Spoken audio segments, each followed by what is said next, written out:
오늘은 조르주 페렉의 인생 사용법에 대해서 읽어보려고 합니다.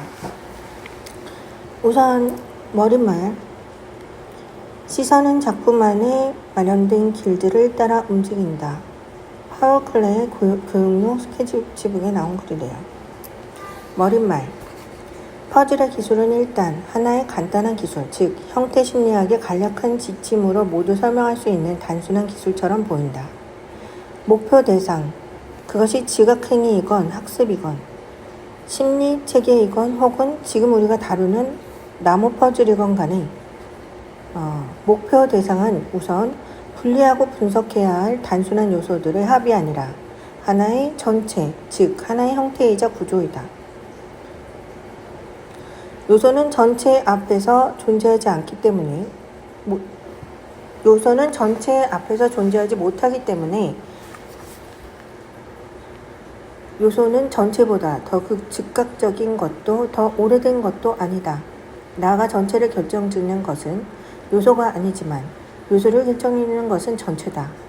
전체와 그 규칙에 대한 지식, 집합과 그 구조에 대한 지식은 전체를 구성하는 부분들에 대한 개별적 지식에서 출현될 수 없다. 예를 들어 우리가 퍼즐 한 조각을 사흘 동안 쳐다볼 경우 그것을 외형과 색깔에 대해 완벽하게 안다고 생각할 수 있지만 퍼즐 조립이 좀 더 진척된 상태의 모습에 대해서는 여전히 아무것도 알 수가 없다. 퍼즐에서 유일하게 중요한 것은 하나의 퍼즐 조각을 다루는 조각에 연결시킬 수 있는 가능성이며 이 점에서 퍼즐의 기술과 바둑의 기술 사이에는 몇 가지 공통점이 있다. 먼저 조각들은 오직 함께 맞추어졌을 때만 파악 가능한 어떤 형태와 의미를 얻게 된다. 따로 떼어 관찰하면 퍼즐 조각 하나하나는 아무런 의미를 갖지 못한다. 하나의 조각은 대답할 수 없는 질문이자 불투명한 도전일 뿐이다. 하지만 몇 분 동안의 실험과 실패 끝에 또는 약 30초 만에 비범한 영감을 받아 이 조각을 이웃하는 다른 조각 하나와 연결시키는 데 성공하면 그 조각은 곧바로 사라지면서 조각으로서의 존재를 멈추게 된다. 영어로 퍼즐, P-U-Z-Z-L-E,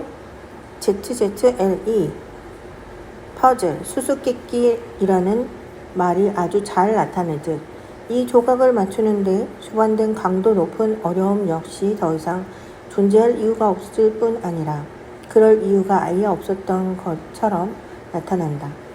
기적적으로 연결된 두 조각은 이제 하나의 조각 역할을 하게 되고 다시 새로운 실수, 망설임, 혼란, 예상의 출발점이 된다. 퍼즐 제작자의 역할은 정의하기 어렵다. 대부분의 경우 특히 두꺼운 판지로 만들어지는 모든 퍼즐의 경우 퍼즐은 기계로 만들어지며 퍼즐 조각을 절단하는 특정한 법칙이 있는 것은 아니다. 정해진 그림에 맞게 조정된 압축 절단기가 매번 똑같은 방식의 두꺼운 종이판을 절단하면 되는 것이다. 진정한 퍼즐 애호가들은 이런 식의 퍼즐을 거부한다. 그 퍼즐이 나무가 아닌 종이로 만들어졌기 때문도 아니고 포장 상자 위에 완성된 견본을 재현되어 있기 때문도 아니다. 그러한 절단 방식이 퍼즐의 특수성 자체를 없애버리기 때문이다. 이 경우 일반인들의 머릿속에 굳게 뿌리내린 생각과는 반대로 애초에 그림이 쉽다고 간주되는 것인지 괄호하고 예를 들면 헤르메이풍의 그림이나 오스트리아 어느 성의 컬러 사진 괄호 닫고 어렵다고 간주되는 것인지 괄호하고 잭슨 폴록이나 피사로 그림 또는 치졸한 패러독스이지만 아무 그림이 없는 퍼즐 괄호 닫고 별로 중요하지 않다. 퍼즐의 어려움을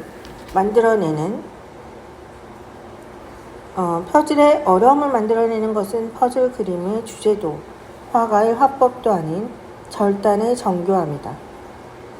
한 번의 우연한 절단이 필연적으로 하나의 우연한 어려움을 만들어낼 것인데 퍼즐의 가장자리나 세부빛 얼룩 윤곽이 뚜렷한 물체의 선, 색조, 변화가 있는 부분에서는 조립이 용이하고 이 나머지 경우 구름 없는 하늘,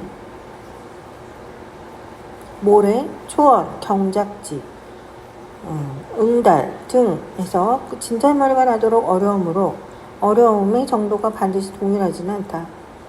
이와 같은 퍼즐에서 퍼즐 조각들은 크게 몇 개의 부류로 나뉘는데 대표적인 것은 다음과 같다.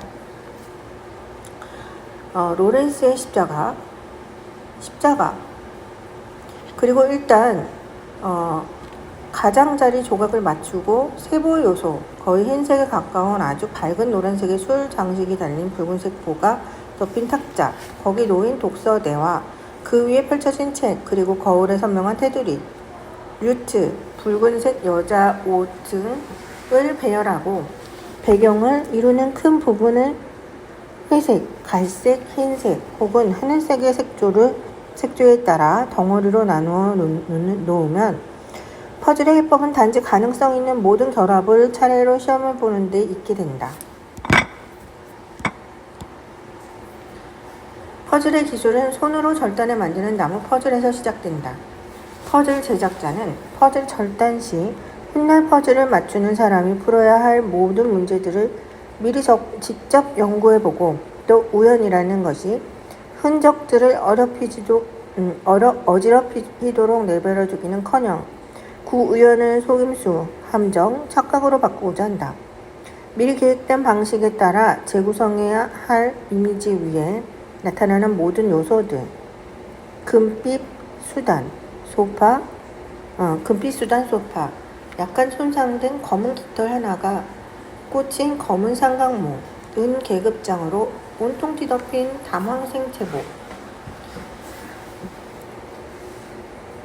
재구성해야 할 이미지 위에 나타나는 모든 요소들은 처음부터 거짓된 정보로 사용될 것이다. 즉, 긴밀하게 연구되고 구조화된 퍼즐 그림의 의미 있는 공간, 무력하고 무정형이며 의미와 정보가 부족한 요소들, 왜곡되거나 거짓된 정보를 담는 요소들로 절단될 것이다. 예를 들어 두 개의 코니스 부분에서 정확하게 맞춰지는 두 조각은 알고 보면 각각 천장에서 아주 멀리 떨어진 서로 다른 두 부분에 속하는 것들이다. 또 제복의 혁대 버클 마지막 순간에 큰 촛대를 이루는 하나의 금속 조각임이 드러나고 거의 동일한 방식으로 절단된 조각이 여러 개 있다 해도 어떤 것은 벽난로 위에 놓인 키 작은 오렌지 나무에 속하고 어떤 것은 거울에 흐릿하게 반사된 그 오렌지 나무에 속한다. 이러한 것들은 퍼즐 애호가들이 접하게 되는 고전적인 함정의 예이다. 이러한 사실로부터 우리는 아마도 퍼즐의 최후 진리를 할 수 있는 다음과 같은 무엇인가를 추론하게 될 것이다. 퍼즐이 지니는 외적인 특징들에도 불구하고 퍼즐은 혼자 하는 놀이가 아니다. 퍼즐을 맞추는 이가 수행하는 각각의 행위는 퍼즐을 제작한 이가 이미 행한 힘이다. 퍼즐을 맞추는 이가 수행하는 각각의 행위는 퍼즐을 제작한 이가 이미 행한 행위. 그가 몇 번이고 손에 쥐어보면서 검토하고 어루만지는 각각의 조각, 그가 시험하고 또 시험하는 각각의 조합, 각각의 모색, 각각의 직관, 각각의 희망, 각각의 절망은 타인에 의해 이미 결정되고 계산되어 연구되었던 것들이다. 자, 여기까지가 머릿말이었네요. 이 사람 소설가의 조르주 페렉의 인생사업 사용법의 머릿말을 읽어봤습니다. 내가 이 사람의 책이 눈에 들어온 건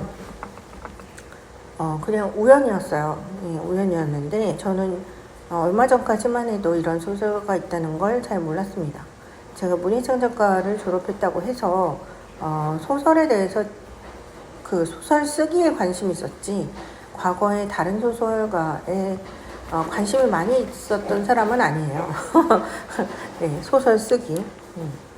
그래서 저는 창작하는 즐거움 때문에 문희창 작가를 갔던 것이고 어쨌든 그랬기 때문에 이 사람이 이 책을 제가 태어난 해에 썼기 때문에 구매했었어요.